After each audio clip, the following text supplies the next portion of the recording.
Hello दोस्तों, welcome to my channel. कोई भी हम कॉम्पिटिटिव एग्ज़ाम की हम तैयारी कर रहे हैं, तो उसमें इंग्लिश ग्रामर का वेटेज तो आपको पता ही है। ये मैंने कुछ इंग्लिश ग्रामर की सीरीज़ स्टार्ट की है, जिसमें आपको मैं बेसिक से इंग्लिश को लाइन वाइज़ समझाऊँगी और अपनी लैंग्वेज में जितना ईज़ी हो सके उतना मैं आपको एक्सप्लेन कर रही हूँ। और this is my handwritten notes और इसको मैंने थोड़ा ईज़ी वे में लिखने की कोशिश करी है। लास्ट क्लास में भी मैंने हेल्पिंग वर्ब कराया था और today's topic main verb. Let's start. Main verb. A main verb is a primary action word in a sentence that shows the main action and state of being. जो हम कोई भी सेंटेंस लिखते हैं उसमें मेन वर्ब होती ही है। Main verb का जो काम होता है वो प्राइमरी एक्शन दिखाना होता है कि उस सेंटेंस में किस बारे में बात हो रही है। It gives the actual meaning of what the subject is doing. Main verb के अंदर जो सब्जेक्ट होता है वो क्या काम कर रहा है वो हमें मेन वर्ब के द्वारा पता चलता है। Can stand alone without a helping verb and with. Main verb जो होती है वो अकेली भी यूज़ हो सकती है और हेल्पिंग वर्ब के विदाउट भी हो सकती है और साथ में भी यूज़ हो सकती है।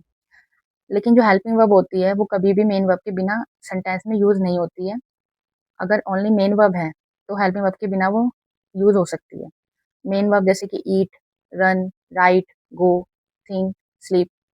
Every sentence must have a main verb. हर सेंटेंस में मेन वर्ब होना ज़रूरी है, नहीं तो वो सेंटेंस इनकम्प्लीट होता है। शो एक्शन और स्टेट। मेन वर्ब जो होती है हमें शो करती है क्या एक्शन हो रहा है, क्या उसकी स्टेट है, क्या स्थिति है उसकी, ये बताता है। मेन वर्ब की कुछ टाइप्स होती है। These are types of main verb. First, action verbs. Action verb जो होती है वो शो करती है physical and mental action.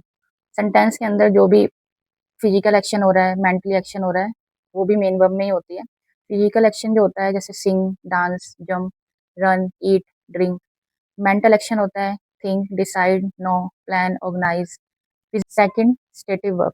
Stative verb हमारी स्थिति बताती है, जैसे कि क्या हम फील कर रहे हैं, क्या हमारे ओपिनियन है, हमारी सेंस जो हम टेस्ट होता है, लुक होता है, स्मेल होता है, कैसे हम उसको देख सकते हैं, सूंघ सकते हैं और महसूस कर सकते हैं। स्टेटिव वर्ब हमेशा कंटिन्यू टेंस में कभी भी यूज़ नहीं होती, ये याद रखना आप लोग।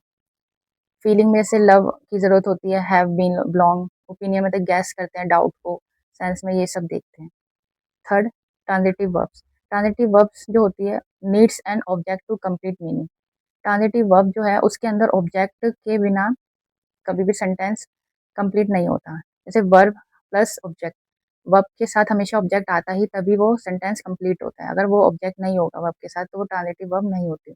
शी प्लेज क्रिकेट, अब यहाँ पे क्रिकेट ऑब्जेक्ट है, ऑब्जेक्ट अगर नहीं होगा तो इसका कोई मीनिंग नहीं होता, तो ये हमारी ट्रांजिटिव वर्ब होती है।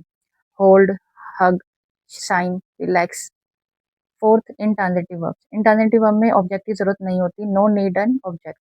सब्जेक्ट प्लस वर्ब, ये हमेशा सब्जेक्ट के साथ वर्ब को ऐड करते हैं, ये कंप्लीट मीनिंग दे देता है। दे गो, अब इसमें ऑब्जेक्ट नहीं है, ऑब्जेक्ट के बिना भी ये सेंटेंस कंप्लीट है। They go. She runs, he sleeps. Dynamic verb. Dynamic verb जो होती है show only moment, visible action. Dynamic verb change होती रहती है, शो करती है मोमेंट को, विजिबल एक्शन दिखाती है हमें। आई होप आपको ये समझ आया हो।